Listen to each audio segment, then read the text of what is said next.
যে দিনটা আমার ছাদের থেকে শুরু হয় সেই দিনটা আমার খুব ভালো কাটে। আজ সকাল সকাল উঠেই ভোরবেলা ছাদে চলে এসেছিলাম। এক পশলা বৃষ্টি হয়ে গিয়েছে। আজকে আর ছাদে জল দেওয়ার কাজ নেই। আর নয়নতারাগুলোতে এত সুন্দর ফুল হয়েছে, দেখতে খুব ভালো লাগে।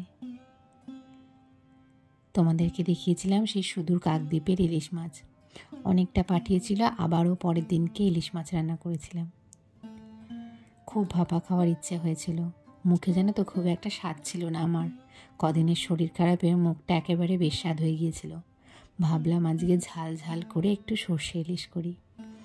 আমার ঠাকুমা খুব কাঁচা ভাপা, মানে ভাতে কাঁচা ভাপা করতো, হেবি ভালো লাগতো খেতে, কিন্তু আমি সেটা করতে পারি না।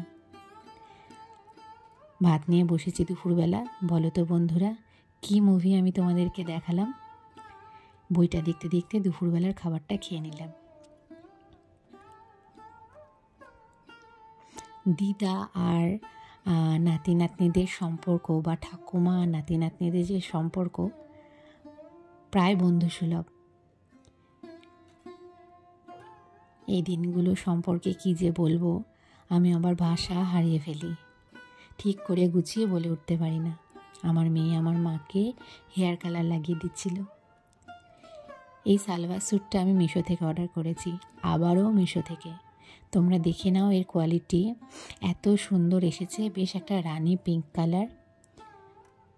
আমারও স্যুটটা খুব পছন্দ ছিল, কিন্তু ওর যেহেতু পছন্দ হয়েছিল তাই ওকেই কিনে দিয়েছিলাম, আমি আর কিনিনি।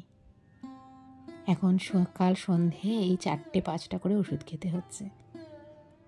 আমার ছেলে মনে করে এগুলো লজেন্স। আজকের ভিডিওটা এই পর্যন্তই, দেখা হবে পরের ভিডিওতে।